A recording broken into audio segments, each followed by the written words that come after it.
Hola, buenos días a todos y a todas. En el día de hoy estaré conversando con ustedes un tema bastante denso, pero muy significativo en el trabajo que como futuros psicólogos van a tener y en cualquier contexto donde estén laborando. Primeramente, pues vamos a iniciar trabajando un poco las pautas que vamos a tener en cuenta. Yo voy a estar hablando o disertando sobre el tema. Luego, en una parte del proceso, suspenderé la grabación para que ustedes puedan tener unos 5 minutos de aclarar o preguntar o ampliar alguna inquietud que ustedes tengan. Al finalizar, haremos una actividad práctica relacionada con el tema que estamos trabajando. Inicialmente, pues el tema a tratar es el aprendizaje como proceso psicológico superior. Aprender y desaprender. Básicamente el aprendizaje es un proceso psicológico y es una capacidad mental. El aprendizaje se nutre de la educación, pero no debemos confundirlo con ella, pues abarca muchas más cosas. Podemos definirlo como un proceso psicológico que nos permite adaptarnos al mundo desde el momento en que llegamos a él. De hecho, el aprendizaje es fundamental para nuestra adaptación al medio y por tanto para nuestra supervivencia. Nada mejor para ilustrar esto que el famoso pasaje de la Magdalena de Proust. En este pasaje, el autor cita una frase a la cual me permito leer. Dice: me llevé a los labios una cucharada de té en el que había echado un trozo de magdalena. La magdalena pues es una galletita, ¿no? Pero en el mismo instante en que aquel trago con las migas de bollo tocó mi paladar, me estremecí. Fijé mi atención en algo extraordinario que ocurría en mi interior. Un placer delicioso me invadió, me aisló, sin noción de lo que lo causaba.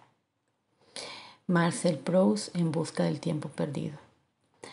En ese momento el protagonista de esa novela, buscando muchas páginas y leyendo sobre el tema de a qué se refería, pues el tema de que nombraban ahí sobre el placer que sentía o la felicidad que sentía al mirar la Magdalena, que es una ética. En ese momento, poco a poco, él se va dando cuenta que ese sabor de la magdalena le sabe mucho o le acerca mucho a lo que es ser feliz.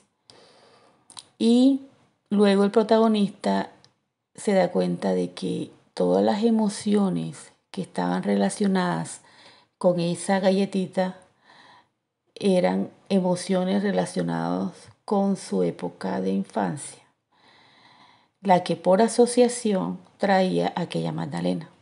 Eso es fruto de un aprendizaje. El sabor de la magdalena había quedado tan fuertemente asociado a los veranos de su infancia que después de tantos años era capaz de evocar por sí solo todas las vivencias y emociones de la niñez, y eso le despertaba emociones de felicidad porque fueron positivas en su vida. Lo mismo nos pasa, por ejemplo, cuando escuchamos una canción o cuando olemos un perfume o escuchamos una palabra en especial. Hay situaciones que nos provocan una reacción que uno no sospecha y una serie de emociones que a menudo no logramos entender, pues que no corresponde la realidad con la respuesta que está produciendo en ese momento. En esa reacción de felicidad, como lo ocurrido en la novela de Proust, puede también no ser de felicidad, puede también ser de miedo, de ira o de salivación, como fue el caso de los experimentos de Pavlov, o también de excitación sexual.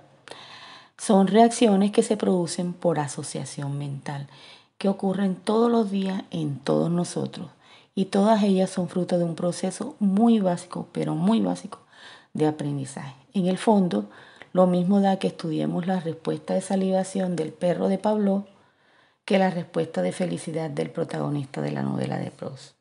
Para recordarles un poco, o los que no han leído sobre el tema de el experimento de Pavlov, se los voy a especificar un poco. Iván Pavlov colocó a un perro un experimento. Primero le colocaba un plato de comida. Ese plato de comida por sí solo producía en el perro una respuesta de salivación, pero una respuesta innatural como reacción a la comida. En ese momento la comida era un estímulo incondicionado, y la respuesta de salivación era una respuesta incondicionada porque no tenía ninguna condición, solamente había una asociación entre la comida y la reacción del perro. Luego se le coloca un silbido y el perro no tiene ninguna respuesta. ¿Por qué? Porque no es un estímulo que no representa nada para él y por supuesto la respuesta no tiene por qué ser, no responde ninguna salivación o nada. En la tercera, cuando se está haciendo un proceso de condicionamiento, se asocia el silbido con la comida. Al mismo tiempo se le presenta el silbido y la comida. ¿Qué hace el perro? Pues tiene la misma respuesta cuando veía la comida. O sea, una respuesta incondicionada como respuesta a la comida, saliva, o sea, hace su salivación. Pero al transcurrir el tiempo, haciendo la asociación entre el silbido y la comida cada vez al mismo tiempo, al final, en un cuarto paso, solamente se le coloca el silbido. Y el silbido ocasiona la respuesta de salivación. Ya el estímulo incondicionado que era la comida se vuelve a través del silbido un estímulo condicionado. Condiciona la respuesta de salivación. Y la respuesta de salivación en este momento es una respuesta condicionada. Ya hubo un aprendizaje. Eso fue un experimento que hizo Pavlov para demostrar que el aprendizaje se daba por asociación.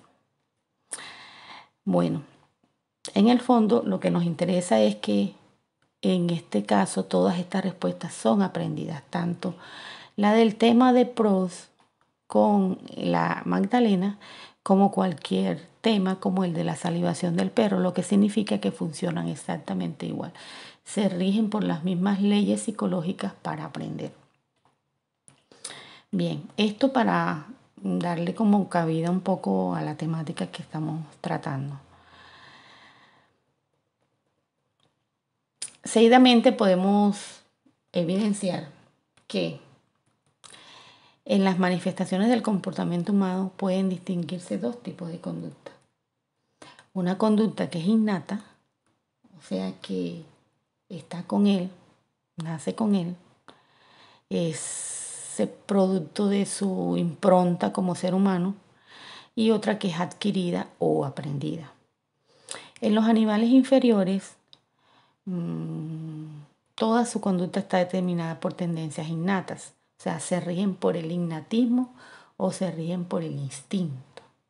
Sin embargo, en el hombre, la mayor parte de su actividad es resultado del aprendizaje. Existen distintas definiciones de aprendizaje. Una es la de Tarpi, que dice que el aprendizaje es un cambio inferido en el estado mental de un organismo, el cual es una consecuencia de la experiencia e influye de forma relativamente permanente en el potencial del organismo para la conducta adaptativa posterior. Teóricamente también Kimble dice que el aprendizaje es un cambio más o menos permanente de la conducta o de su potencial, como resultado de la práctica reforzada o de la experiencia. Fácticamente o de manera práctica hay otras definiciones de aprendizaje, como son la de Robbins, que dice cualquier cambio de la conducta relativamente permanente que se presenta como consecuencia de una experiencia. O la de Cale Hacker, que dice perfeccionar las actitudes del organismo con miras al enfrentamiento con el mundo circundante. O sea que es una función adaptativa. Y por último, la que cualquiera diría en el medio educativo, el aprendizaje es el proceso por el cual una persona que no sabe, que es un novato, que es un aprendiz, se transforma en una persona que sabe, que es un experto. En esas distintas definiciones de aprendizaje, nosotros podemos evidenciar que hay 3 características fundamentales que se relacionan con el aprendizaje. Primero, el aprendizaje es un proceso que produce un cambio. Sin cambio no hay aprendizaje. Solo podemos inferir que ha habido aprendizaje si un individuo en circunstancias similares manifiesta una conducta diferente a la que se producía antes de que tuviera lugar el proceso o dejar de producirla. Para los conductistas, por ejemplo, como los que acabamos de mencionar relacionados con el experimento de Pavlov, el cambio era un cambio de la conducta externa y observable, o sea, lo que se veía, lo que uno podía visualizar de la conducta que tenía el perro como reacción a la comida y al silbato. En cambio, para los cognitivistas es un cambio interno en las capacidades o en las disposiciones del individuo que le permiten responder adecuadamente a una situación concreta. Este cambio puede consistir en un aumento de la capacidad que se tiene para hacer algo o en una modificación de ella o de sus actitudes o de sus intereses o de sus valores. Ok. Otro aspecto de las definiciones es que se adquiere como resultado de la experiencia. No todos los cambios que tienen lugar en el individuo son aprendizaje, sino solo aquellos que se adquieren a través de la práctica o la experiencia. Allí pues se excluyen 3 tipos de cambios. Primero, los que se refieren al desarrollo físico, como la altura, el peso, o los debidos a la maduración del individuo, y los debidos a fatiga o a drogas o adaptaciones sensoriales. Esos son cambios que se excluyen como procesos de aprendizaje, porque simplemente se dan como reacción o se dan naturalmente. Y por último, que los efectos del aprendizaje tienen que ser relativamente permanentes para que se dé un aprendizaje. Vieron que esos 3 aspectos, esos 3 componentes de las concepciones de aprendizaje, pues se repiten en cualquier definición independientemente de la concepción que se tenga o del enfoque teórico donde se esté revisando el concepto. De todos modos, pues yo me atreví a hacer una definición integradora, en el sentido que podamos mirarlo como de manera sistémica, vamos a decir. El aprendizaje es un cambio relativamente permanente en el comportamiento que refleja la adquisición de conocimientos o habilidades a través de la experiencia y que puede incluir el estudio, la instrucción, la observación o la práctica. Eso quiere decir que el aprendizaje está regido no solamente de manera formal a nivel instruccional, sino también de manera informal, por observación o en la experiencia o práctica que una persona tiene en relación con un objeto. Bien. ¿Cómo se aprende? Pues se puede aprender imitando modelos, condicionándose, procesando una información o a través del pensamiento o del análisis. El aprendizaje, por lo tanto, es un proceso que está presente desde que nacemos en todos los dominios de la vida, no solo en el dominio escolar. Eso debe estar bastante claro. Y que se aprenden no solo hábitos, también se aprenden conocimientos, habilidades, capacidades, actitudes, rasgos volitivos, emociones, sentimientos, necesidades. Bien. Ya metiéndonos más en el tema de cómo aprendemos o cómo aprende el ser humano. A través de la historia son muchos los enfoques o concepciones que se han tenido sobre el tema del aprendizaje. Nosotros vamos a ocuparnos en este momento de las 4 macro, se puede decir, macro concepciones sobre lo que es el aprendizaje o cómo se aprende. Esos enfoques, creencias, vamos a llamarlo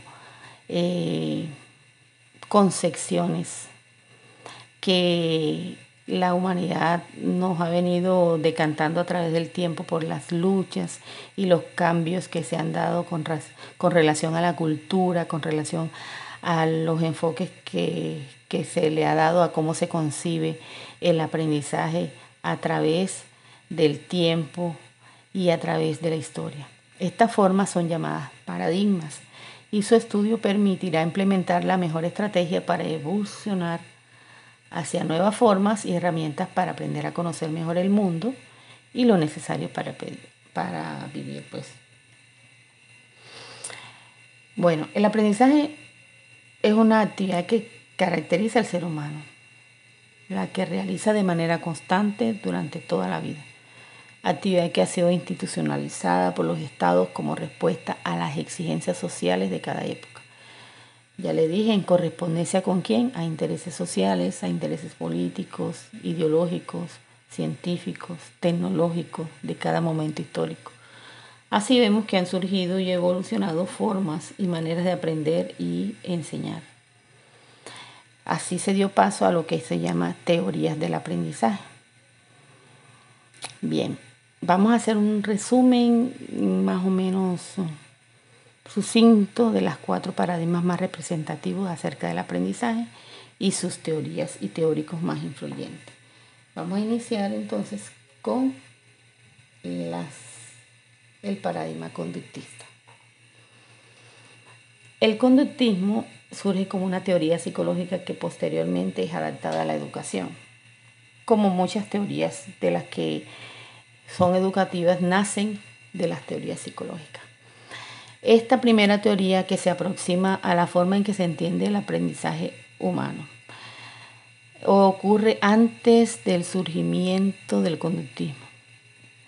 El aprendizaje era concebido como un proceso interno de introspección. O sea, lo más importante en ese momento era el tema de la subjetividad. En esa época pues predominaba mucho las teorías psicoanalíticas.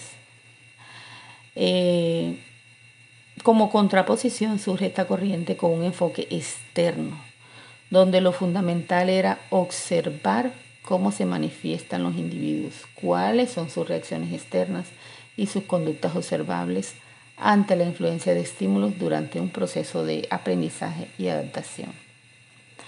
Por lo tanto, el conductismo se fundamenta en las consecuencias de la conducta como respuesta ante un estímulo.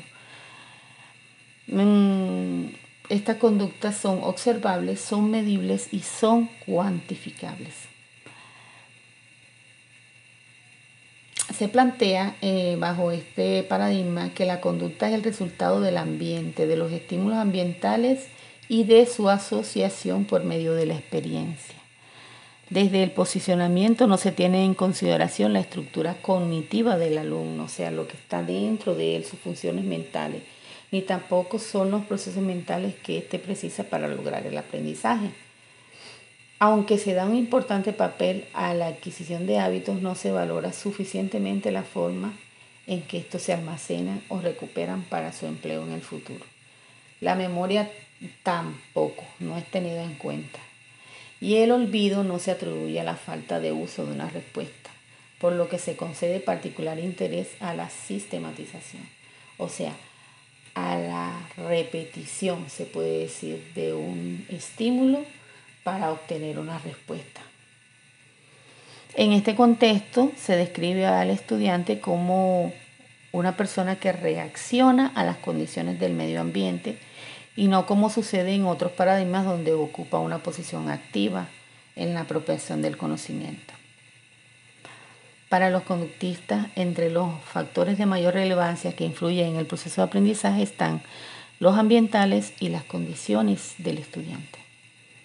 El conocimiento de la situación del estudiante permite determinar el punto de partida de donde debe partir la instrucción y los refuerzos necesarios para cada caso, o sea, cómo vamos a incentivar que esa conducta se siga manteniendo.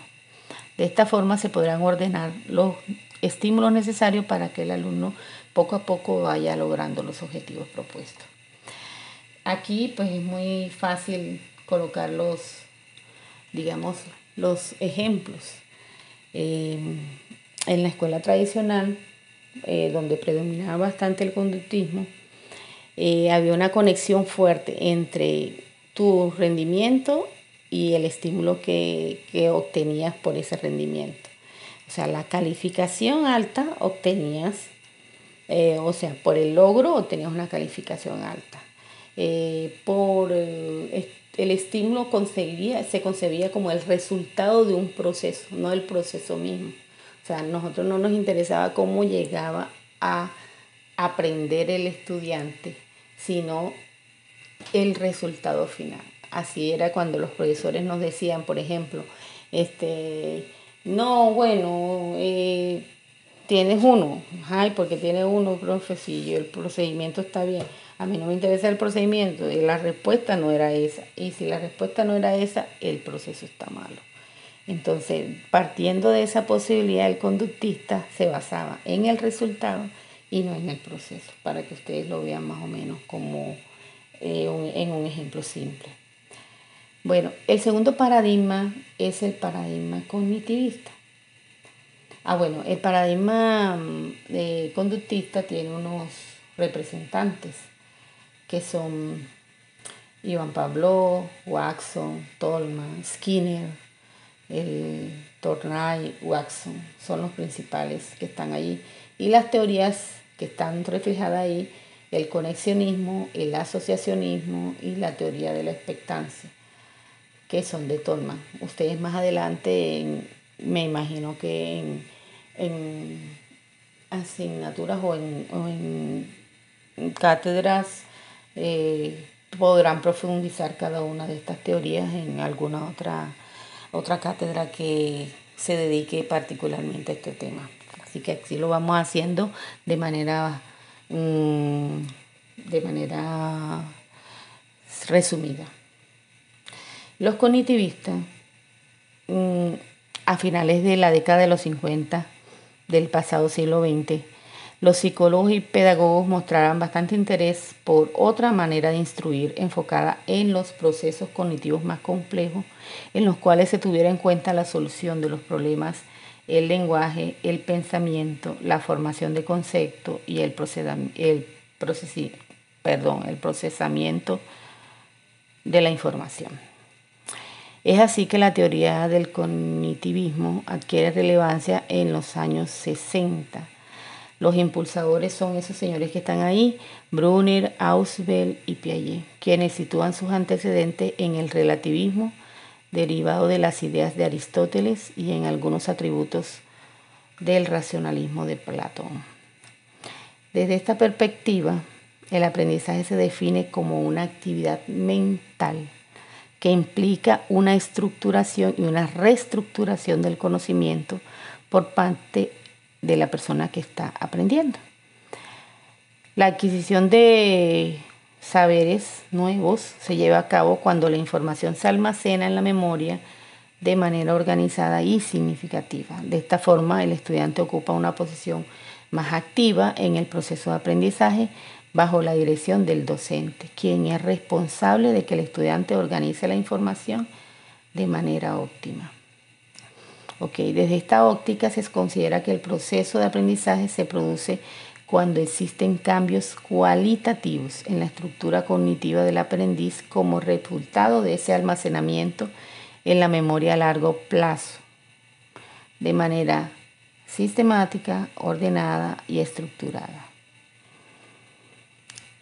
Primero, entonces, se iniciaba con una etapa de recepción de la información a través de los sentidos, luego se organizaba y se almacenaba en la memoria y luego se localizaba y se recuperaba cuando se necesitaba de ella. Es por eso que el foco principal es conocer cómo el sujeto construye los significados, qué operaciones psicológicas realiza para codificar esa información que llega y cómo se organiza la información obtenida durante la interacción con el medio y con los demás individuos.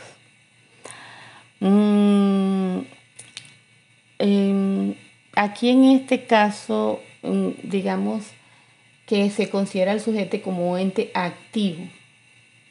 Las acciones del estudiante dependen en gran parte de las representaciones y los procesos internos que él ha elaborado como resultado de las relaciones previas que él ha tenido con su mismo entorno físico y social.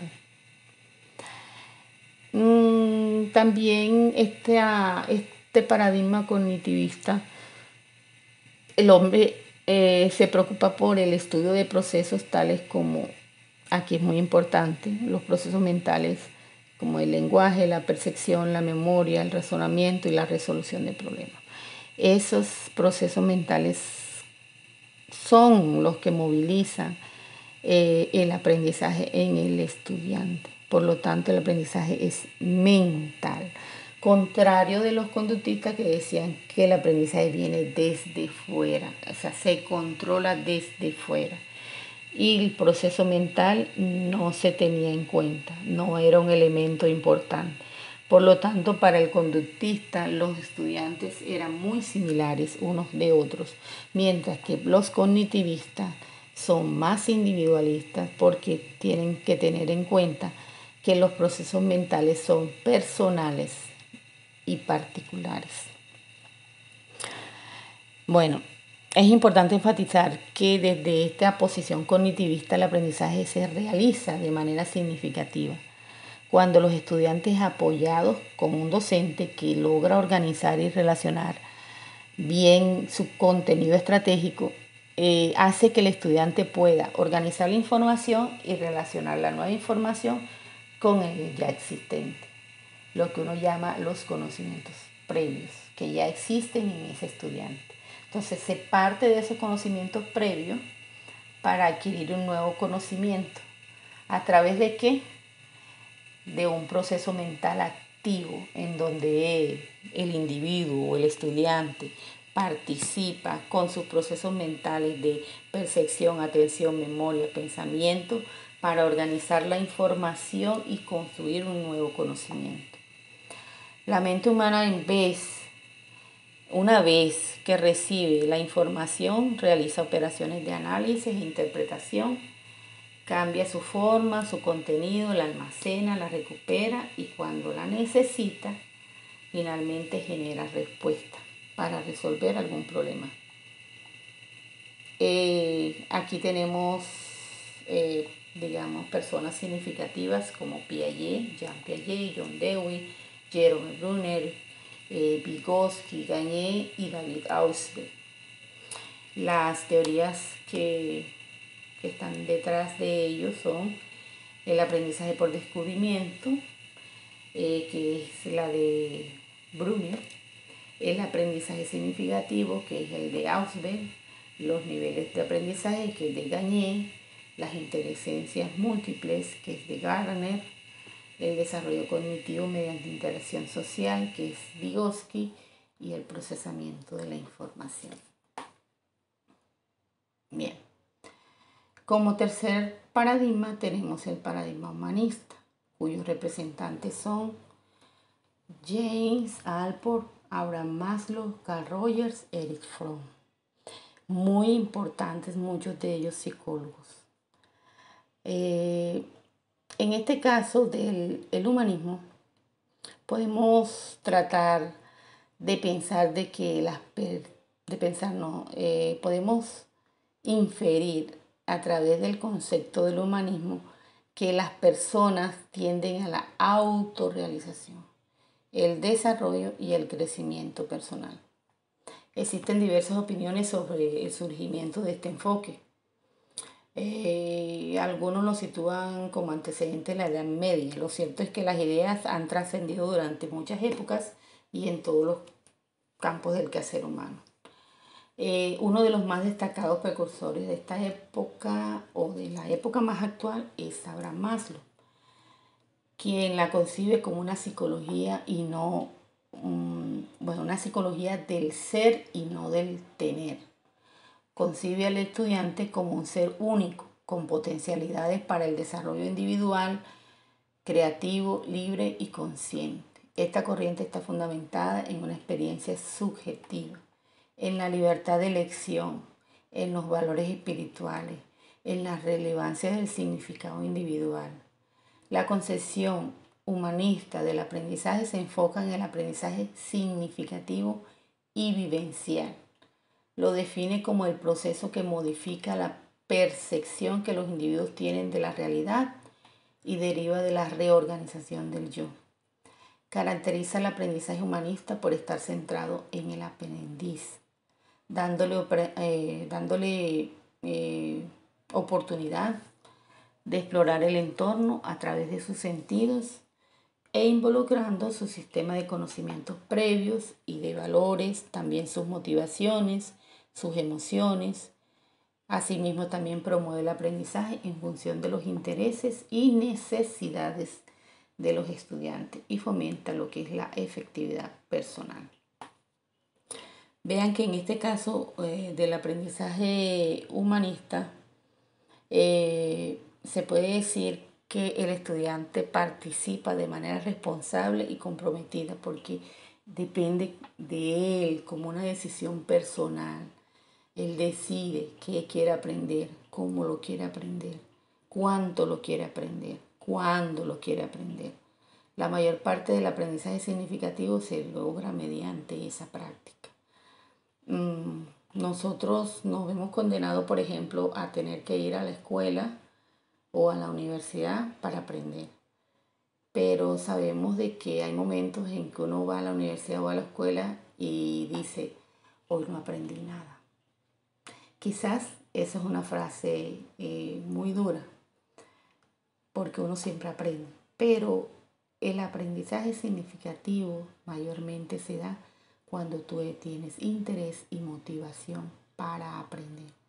En este caso, los humanistas se ganan bastante terreno con este enfoque motivacional sobre el aprendizaje. Dicen ellos, pues, los humanistas, que el proceso educativo parte de una motivación personal, trasciende el contexto educativo y aquí en este momento el docente participa en ese proceso motivacional facilitándole al estudiante las vías por las cuales quiere alcanzar ese aprendizaje. Es importante tener en cuenta que este enfoque promueve el respeto a las diferencias individuales y está centrado en la persona. Vean que ahí está esta persona que se llama Carl Rogers, ustedes lo van a ver más adelante.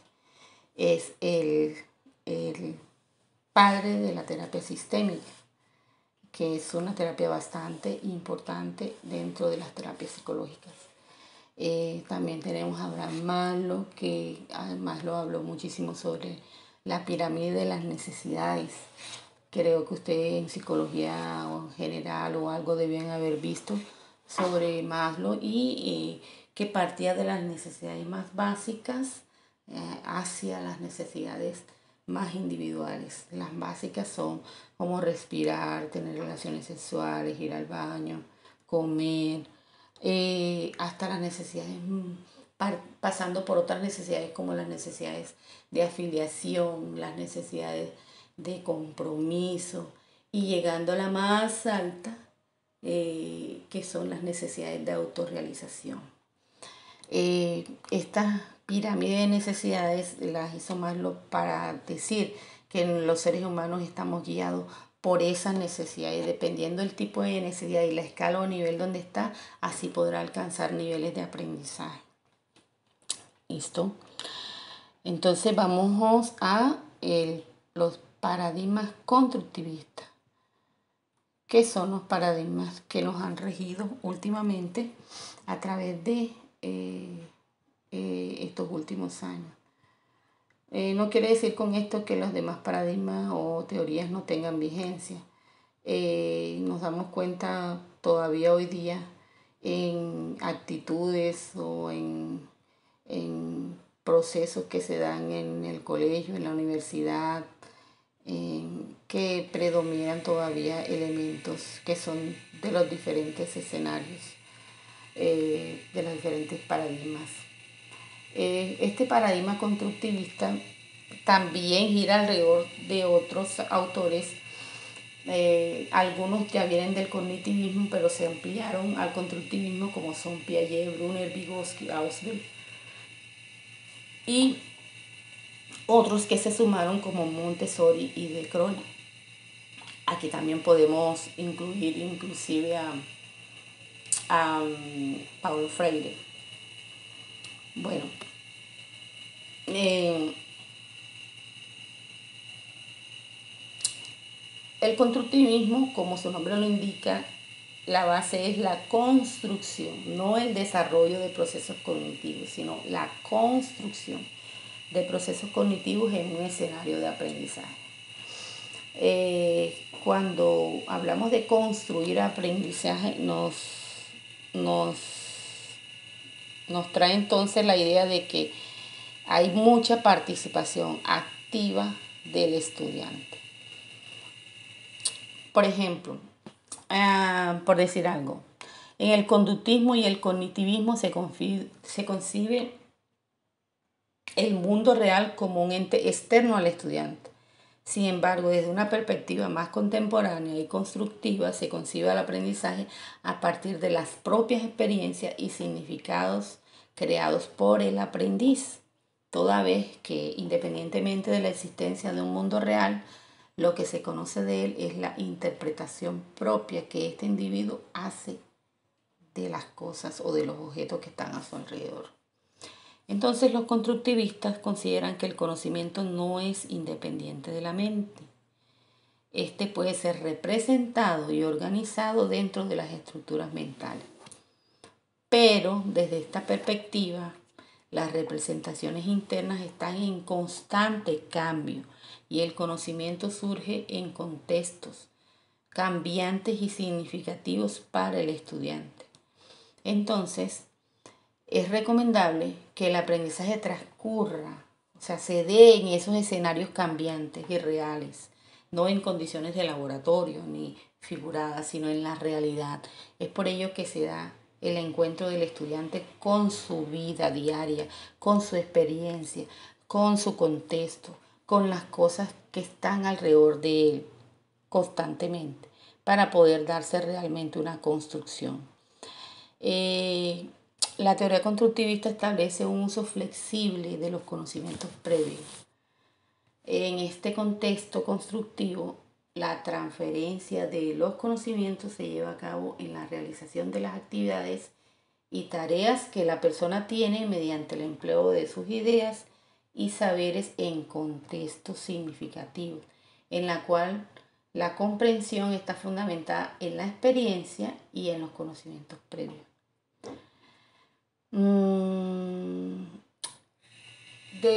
Existen dos clases de constructivismo, el psicológico y el social.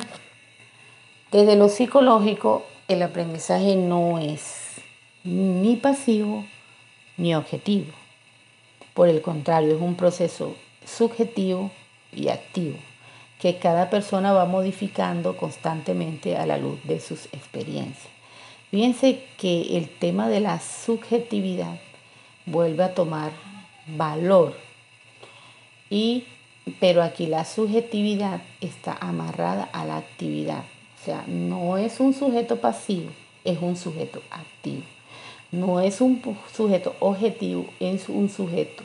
Es un proceso, no es un proceso, objetivo, sino es un proceso subjetivo de la persona individual. Y desde lo social podemos decir que el individuo construye su conocimiento porque es capaz de leer, escribir y preguntar a otros y preguntarse a sí mismos sobre aquellos asuntos que les interesan. Quiere decir que la persona como tal, a pesar de que el que construye su conocimiento de manera subjetiva y activa tiene que hacerlo con el otro, porque solo es difícil que lo pueda alcanzar. En ese intercambio de pensamiento y lenguaje es donde se construye el verdadero aprendizaje significativo. Aquí en este enfoque tenemos unas teorías como son el constructivismo exógeno, que tiene mucho que ver con la parte de las estructuras del mundo exterior, la enseñanza directa, la retroalimentación, las explicaciones. Un ejemplo de esto son todos esos ejemplos, todas esas acciones que toman los docentes. El otro constructivismo es el endógeno. Al contrario que el anterior, defiende que el individuo construye su propio conocimiento transformando y reorganizando las estructuras que ya posee. Eso es lo que dice Piaget. O sea que el Piaget es más individualista, más endógeno, mientras que el constructivismo dialéctico, que es el último, es un terreno intermedio que sugiere que el conocimiento aumenta a partir de las relaciones entre factores internos, o sea, sus procesos mentales, y externos, que son ambientales y sociales. El conocimiento refleja un mundo exterior influido por las creencias, por el lenguaje, por las relaciones con los demás. En este desarrollo dialéctico tenemos a Vygotsky, que es el principal expositor del interaccionismo, del enfoque sociocultural, de cómo aprendemos desde lo social. Un ejemplo de esto es el aprendizaje cooperativo.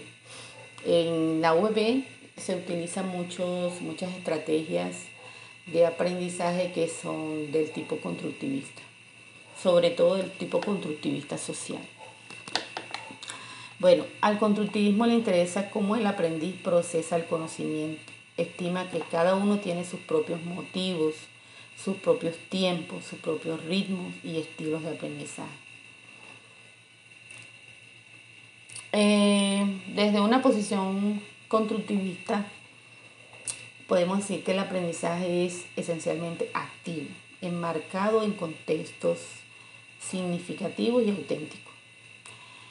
Ahora, el estudiante asume el rol principal del proceso de aprendizaje. Es el estudiante quien debe lograr relaciones entre la teoría y la práctica en contextos reales, con la participación y la colaboración de sus pares. El docente es un facilitador, ¿ya? Es un guía, más no es un dirigidor, ¿ok? Las clases son espacios activos e interactivos y se hacen en una mezcla entre la realidad, o sea, una relación entre la simulación y la realidad. Dentro del aula se hacen simulaciones de casos, fuera del aula se enfrenta al estudiante con la realidad para que él se dé cuenta y asuma asuma el aprendizaje como un proceso que él debe hacer al contrastar su modelo mental, sus creencias con la realidad que se la muestra y construir un nuevo concepto más significativo. Desde el punto de vista individual y grupal podemos decir que se ocupa de varios aspectos. Se ocupa de aspectos individuales, pero también se centra en estrategias de tipo grupal. Bueno, se puede decir que estos 4 aspectos o estos 4 enfoques nos dan una visión general de cómo ha venido siendo el concepto de aprendizaje y cómo la psicología marca de manera significativa las concepciones que a través de la historia se han dado sobre el aprendizaje. En cada uno de estos enfoques o procesos han habido psicólogos o teorías psicológicas que están marcando la diferencia y que nos dan una pauta significativa de cómo es el rol que nosotros tenemos allí. Bueno, quise nombrar aquí en el tema quise nombrar acá en el tema principal, dije aprender y desaprender. Hasta ahora, en este momento podemos decir que les he venido recreando sobre unos aspectos que han sido importantes durante todo el proceso de lo que ha sido el estudio del aprendizaje como proceso psicológico superior.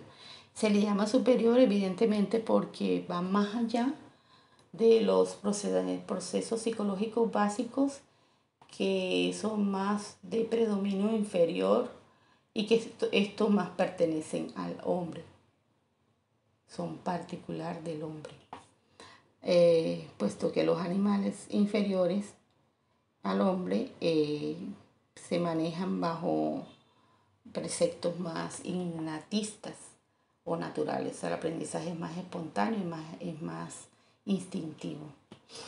Aquí estamos utilizando el razonamiento lógico, el pensamiento, el lenguaje, que son propios de la raza humana. Bueno, en la actualidad podemos hablar de que ya no es suficiente con aprender a aprender. O sea, ya no solamente se nos está marcando que debemos aprender a aprender, sino que también debemos desaprender. Ese término de desaprender no es un término nuevo. El término, pues, ya desde el mismo momento en que una estructura mental cae para ubicarse otra información nueva, de la forma en que sea, es una forma de desaprender. Pero cuando realmente desaprendemos de manera significativa, cuando nosotros podemos desprendernos de cosas para dar cabida a nuevos procesos o nuevas destrezas o nuevas formas de solucionar un problema. Solamente desaprendiendo se es capaz de ver la forma que se tiene que aprender desde otra perspectiva. O sea, si nosotros decimos, o sea, yo no lo voy a hacer así, voy a dejar que se vea de esta forma y voy a probar, y ahí de esa manera estoy diciendo que puedo aprender de otra forma. O sea, desaprender es aprender de otra forma. Una perspectiva que sea alejada de creencias irracionales, de prejuicios, de cosas que nos bloqueen. Es como abrir tu mente para dejar que las cosas nuevas entren y que podamos discernir a través de nuestro procesamiento mental y en contraste con el otro, otras nuevas formas de aprendizaje, de aceptar la realidad para poder sobrevivir, que es el principal, el eje básico del aprendizaje es la sobrevivencia o la adaptación al medio. De esta forma, al desaprender, nosotros estamos buscando una manera más amplia de mirar. Pero para desaprender podemos hacer muchas cosas, pero debemos tener en cuenta algunos de los aspectos que les cito aquí. Primero, el aprendizaje académico pasa por un aprendizaje social. No hay ningún aprendizaje que tú aprendas, que tú, aprendas, ese es el término, aprender, de tomar. El aprendizaje pasa por un aprendizaje social, o sea que tiene que tener un entorno, una realidad sobre la cual visualizar ese aprendizaje.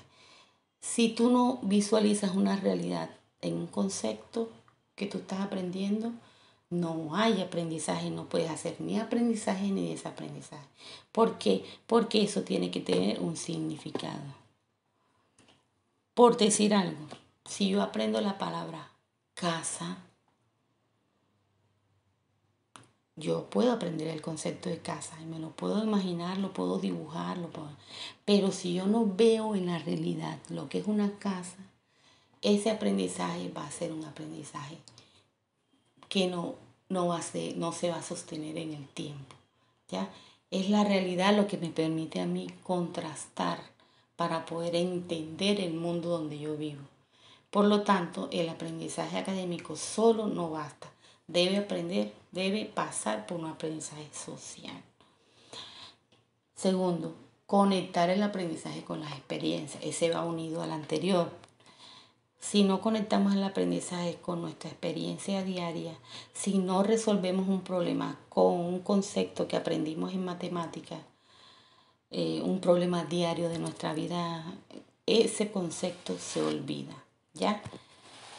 Si no hacemos la conexión directa con la experiencia, ese concepto se vuelve residual en el tiempo, porque no tiene ningún significado.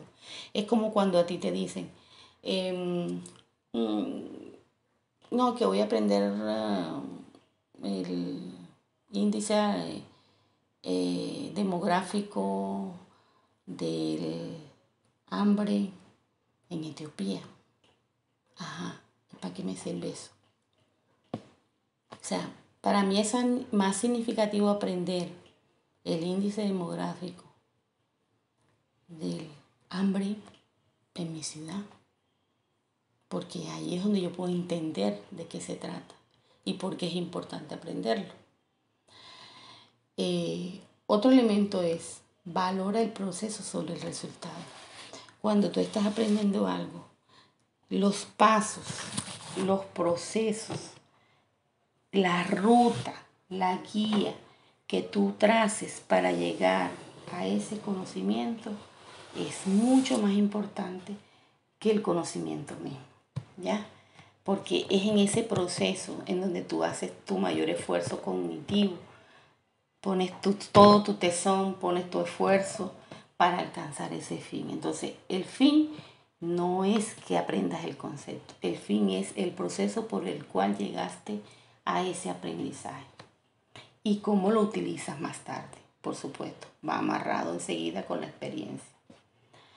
Un cuarto aspecto es haz de las nuevas tecnologías un medio, no un fin.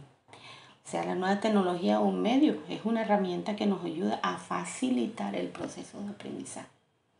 No es algo que tú tienes que tener. O sea, mi objetivo es aprender a manejar las redes sociales. No. Mi objetivo es manejar las redes sociales en función de mis necesidades de aprendizaje. ¿Listo? Así se entiende. Okay. Transforma la rigidez en flexibilidad. Mantén tu mente abierta. Eso quiere decir que cuando tú escuches algo como lo que estás hablando, de todas las cosas que yo he hablado aquí, mantener la mente abierta es tener una antenita. Esa antenita debe estar siempre con los bombillitos prendidos.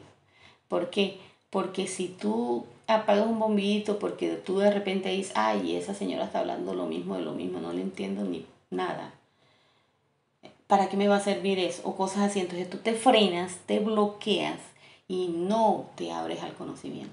Entonces, tu actitud como estudiante debe ser flexible, no debe ser rígido. Tu mente debe ser flexible. Si a ti te van a hablar de un tema escalloso, religioso, del cual tú no estás de acuerdo, tú tienes que abrir tu mente para entender al otro, no para transformar tu esquema mental. Tú lo puedes tener, lo puedes seguir teniendo, pero el hecho de que tú puedas entender al otro del cual no estás de acuerdo, eso te produce a ti un grado de significatividad que te facilita el proceso de aprendizaje. Otro aspecto, el aprendizaje empieza al finalizar la clase. Cuando tú terminas la clase, cuando salgamos de aquí, ustedes van a hacer una reflexión al final, la que yo les hago. Y a partir de ahí es que se va a generar el proceso de aprendizaje. Porque es así, tienen que conectarlo con todo lo que uno dice.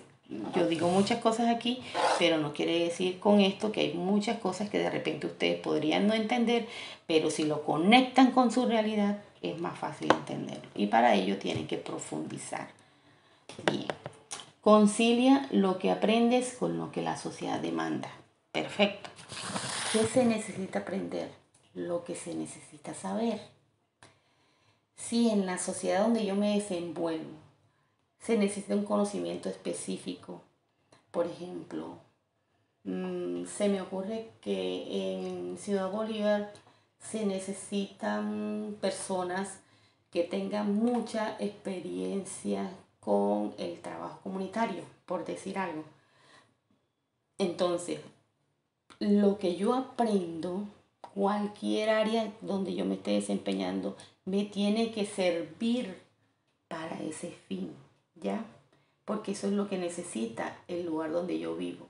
Y yo soy un servidor de esa sociedad, soy parte de la sociedad y tengo que servir a ella. Claro está, teniendo en cuenta también mis particulares necesidades. Eso no lo podemos negociar. Bien. Y la última que nombro aquí es aumenta la reflexión y baja la carga memorística.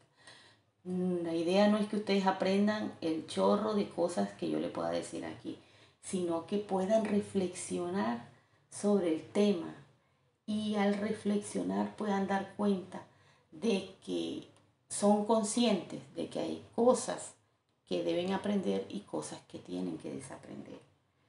Cosas que tienen que modelar y cosas que no deben modelar.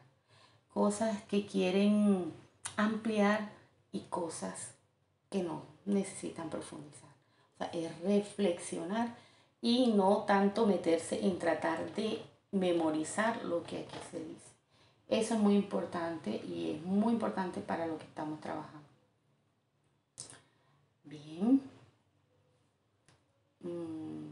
Finalmente, les tengo esta frase que dice, los analfabetas del siglo XXI no serán aquellos que no sepan leer ni escribir, sino aquellos que no sepan aprender, desaprender y reaprender. Esto no es nuevo, pero es una concepción sobre el aprendizaje que no se puede dejar de lado. Bien, finalizamos aquí con, pues, de manera sucinta de un tema tan denso como este, pero bueno, hice lo que pude y ahorita vamos a ampliar los temas que ustedes quisieran ampliar. Y los convido a ustedes que hay bastante información, sean googleadores por excelencia, porque realmente allí se consigue toda la información que tú necesites. Y hay mucha información sobre teóricos del aprendizaje y sobre cada una de estas teorías de las que le hablé de manera muy parcial. Ok, entonces el primer objetivo práctico que necesito de ustedes es responder a la pregunta o a las preguntas. Primero, ¿cuál fue para ti el concepto aprendido más importante sobre el aprendizaje como proceso psicológico? Bien. Y segundo, ¿qué desaprendiste en este encuentro? ¿Listo? Ustedes me pueden contestar estas dos preguntas por el chat o pueden hacerlo por el medio que la profesora Luisa lo indique. Una segunda actividad es contestar 3 preguntas, pero estas 3 preguntas tienen los dos enfoques. Cuando yo hago la pregunta digo, ¿qué desaprendes? ¿Cómo desaprendes? ¿Por qué o para qué desaprendes? Según lo que tú aprendiste aquí, debes contestar esas 3 preguntas. Y las otras preguntas son, ¿qué aprendes? ¿Cómo aprendes? ¿Por qué y para qué aprendes? Esto lo vamos a hacer como en un cuadro, ¿verdad? Ponemos las 3 preguntas, ¿verdad? En este caso no serían las 3 preguntas, serían las 6 preguntas y al frente le colocamos la respuesta. Hacemos un cuadro, por ejemplo, donde diga, en una columna diga qué aprendes y en la otra diga qué desaprendes. Ya después 2 cuadritos donde diga una pregunta, ¿cómo desaprendes y cómo aprendes? Y otro par de cuadros donde diga por qué y para qué desaprendes y por qué y para qué aprendes. Ese cuadrito, pues también la profesora, ella se lo dirá cómo lo van a presentar y cuándo lo van a presentar. Y un último punto, quiero que lean esta última diapositiva, que Mafalda dice: desaprender nos ayuda a relajarnos, a dar una vuelta a nuestras vidas, a cambiar de página y comenzar una nueva ruta, a romper las rutinas establecidas con anterioridad. Ella nos está haciendo un llamado a romper, a abrirte al cambio para poder desaprender. Bien.